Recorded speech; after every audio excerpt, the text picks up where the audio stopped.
بسم الله الرحمن الرحيم الذين يذكرون الله قياما وقعودا وعلى جنوبهم ويتفكرون في خلق السماوات والأرض ربنا ما خلقت هذا باطلا سبحانك فقنا عذاب النار.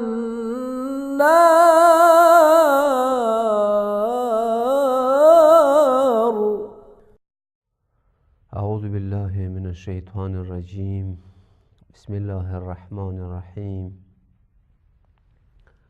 الحمد لله رب العالمين، وصلى الله على محمد وآله الطيبين الطاهرين المعصومين، واللعن الدائم على أعدائهم أجمعين.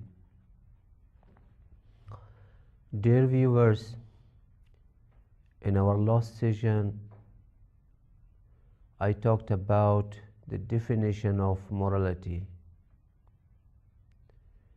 I said that morality, according to Islamic moral scholars, is a set of habits or qualities that automatically result in good or bad actions.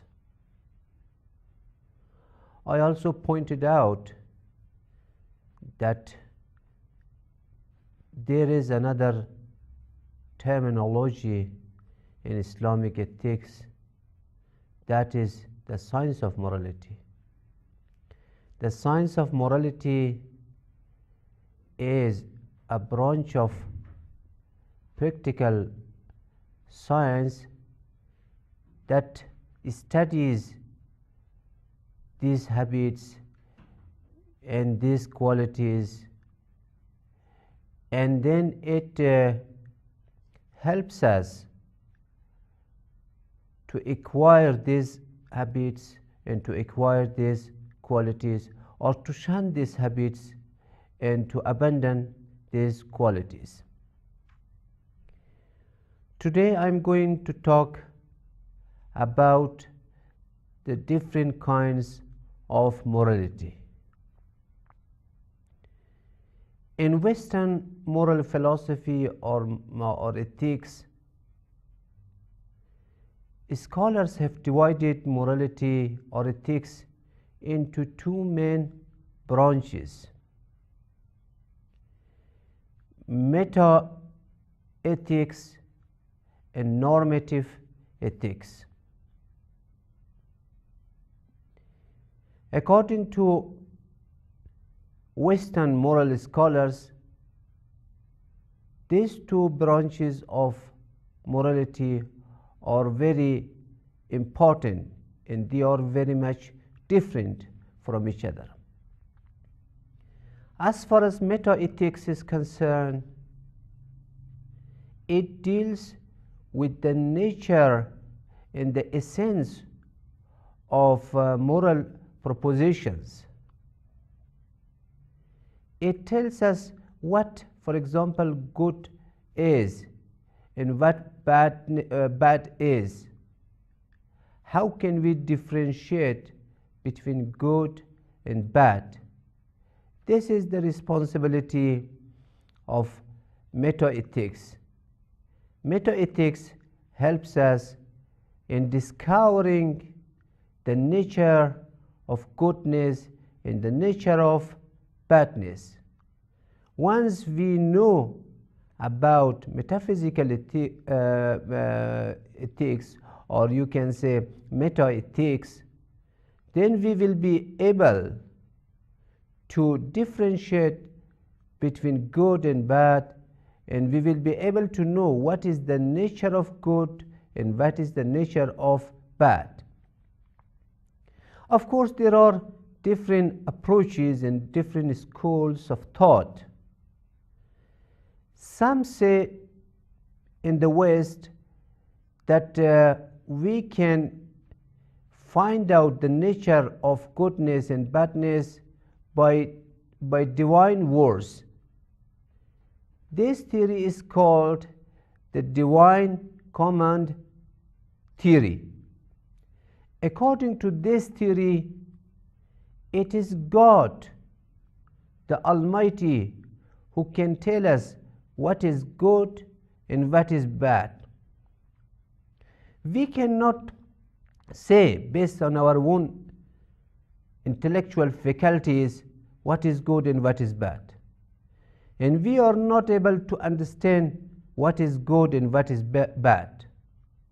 We can understand good and bad by the help of the words of God.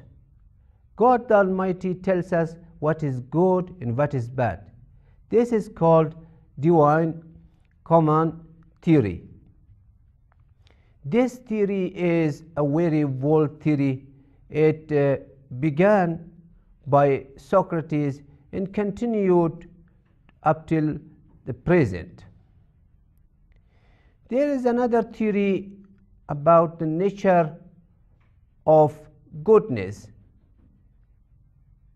According to this theory, it is the emotion that is defining the nature of goodness and the nature of badness. Goodness is what you like, and badness is what you dislike. Look at your emotions. Look at your likes and dislikes. Look at your preferences. Look at your emotions and feelings. What do they tell you? Whatever they tell you, that is the right criterion for finding goodness. If you feel that something is good, then it is good. And if you feel that something is bad, it is bad. This is what the emotionists tell us to do. And yet there is another school of thought called cultural relativism. According to this school of thought, it is not God who defines goodness and badness, and it is not emotion that defines goodness and badness.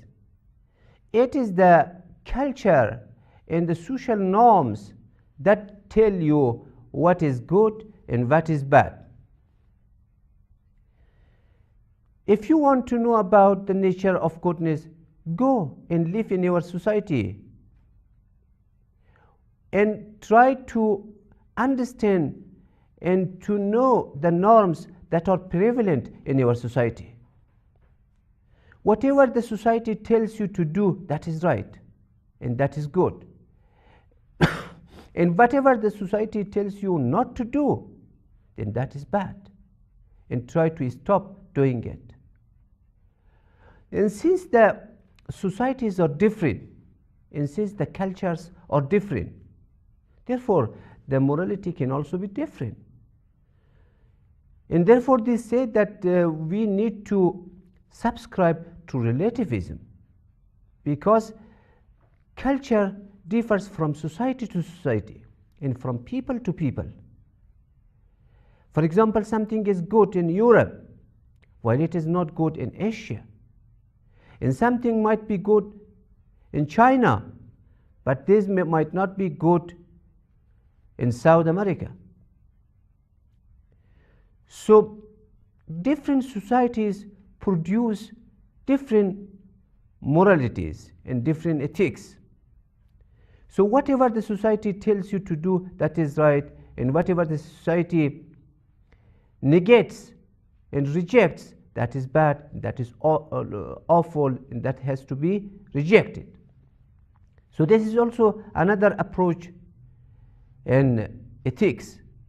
Yet there is another approach that says that morality is defined by self-evident truths. In other words, morality or goodness and badness are based on intellectual truths and self-evident truths. يا مقلب القلوب والأبصار يا مدبر الليل والنهار يا محول الحول والأحوال حول حالنا إلى أحسن الحال. It is self-evident truths that tell you what is good and what is bad. It is not the culture and it is not the society that is responsible for defining morality. What defines morality and what tells you about the limits and the borders of morality, it is the self-evident truths.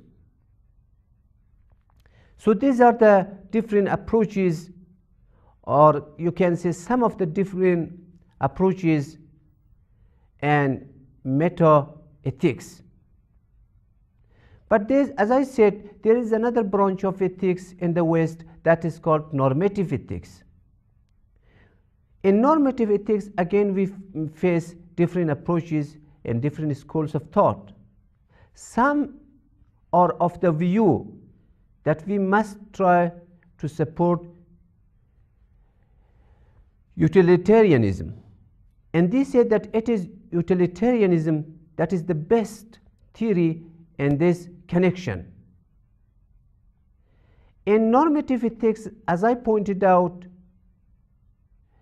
is telling you about the instances of goodness. Goodness is defined by meta-ethics, but it is instances and it is examples are shown by normative ethics. And normative ethics is also supported by different schools of thought. Utilitarianism is one of the schools of thought that supports this approach. According to utilitarians, you need to do what maximizes good. Do whatever that maximizes good, and stop doing whatever that diminish the good. For example, you want to lend money to somebody. This is a practice, a social practice. Look, is it beneficial? Does it produce any advantage? Of course, if it produces physical advantages, measurable advantages, then do it. And if it does not produce any benefits, if it does not produce any good, then stop doing it. So the criterion put forth by the utilitarians is very clear. Look at the utility it produces and look at the benefits your act produces. There is another school of thought that is actually contrary to the utilitarian type of thinking. It is deontologism. According to the deontologists, you must not look always at the benefits and at the utility of something. Instead, you must also look at your duty. Something must be done, not because of its consequences, not because of the advantages you earn, but because it is good in itself, or it is bad in itself. For example, killing an innocent person. Killing an innocent person is good or bad? Of course, everybody agrees that it is bad. But it is bad not only because of its bad consequences, but because it is bad in itself. And that is why everybody accepts, everybody agrees that it is bad, and it must be avoided. So, to summarize, I should say that there are two major approaches or divisions in ethics: meta-ethics and normative ethics. And of course, there are different approaches in meta-ethics, and there are different approaches in normative ethics. As far as Islamic morality and Islamic ethics is concerned, Islamic ethics is also a combination of normative ethics and meta-ethics. If you pay attention to the works produced by Islamic moral scholars, you will find out that their works and their books cover all these areas. They cover normative ethics and they also cover meta-ethics. So we must pay attention to both these divisions of ethics. For example, if you pay a glance at the ethical works produced by Muslim scholars, you will see that some of their discussions deal with the nature of goodness and badness. And there was a very deep discussion among theologians at certain period of Islamic history about the nature of goodness and badness. Some schools of thought, like Mu'tazila, were of the view that goodness is that is discovered by human intellect. And there were other schools of thought that were of the view that goodness cannot be discovered by human intellect. It is God who can tell what is good and what is bad, what is wrong and what is right. So these discussions, the discussions produced by Muslim scholars about the nature of goodness and about the nature of badness, this discussion could be a meta-ethical discussions. And of course, this discussion cannot be followed in normative ethics. These discussions are followed and can be followed in meta-ethical discussions. And there are also other discussions in Islamic moral books. For example, about the duties of Muslims. What should a Muslim do in regard with his fellow beings? What should you do in regard with your own self? What should you do in regard with your Creator, God the Almighty? And of course, Muslim scholars prescribe certain prescriptions for every situation. They tell you what to do with the society. They tell you what to do with yourself. They tell you what to do with God. So the Muslim scholars have covered all these areas. And these discussions are actually normative discussions, and they are related to normative ethics. So as a result, we can find out that Islamic morality is a combination of normative ethics and meta-ethics. And if we want to study Islamic ethics completely and comprehensively, we must deal with all these two branches of ethics. And to do so, first of all, we must study the Western ideas and Western theories about meta-ethics and about normative ethics. And we must assess their points of views very carefully and very critically. And after that, we must assess and we must analyze the Islamic theory developed by Muslim scholars. We will not be able to deal with the Islamic theory produced by Islamic scholars unless we deal with the theories produced by Western schools of thought. And that is what I intended to say. To summarize my words, once again, I should say that today I talked about the different kinds of ethics. I pointed out that ethics in the West is divided into two portions, into two parts. One is meta-ethics and the other is normative ethics. And I also pointed out that in meta-ethics there are different schools of thought, such as divine command theory, emotionism, cultural relativism, and the school of thought that supports self-evident truths. And as far as the normative ethics is concerned, in normative ethics, again, there are many approaches. For example, there is the utilitarian approach, and there is also the deontological approach. I also pointed out that Islamic ethics is a combination of these two types of ethics. It is, you can find the meta-ethical elements in Islamic morality. You can also find the normative elements in Islamic ethics. In order to study Islamic ethics in a comprehensive manner, in a complete manner, you need to study the different approaches in ethics and the different divisions of ethics.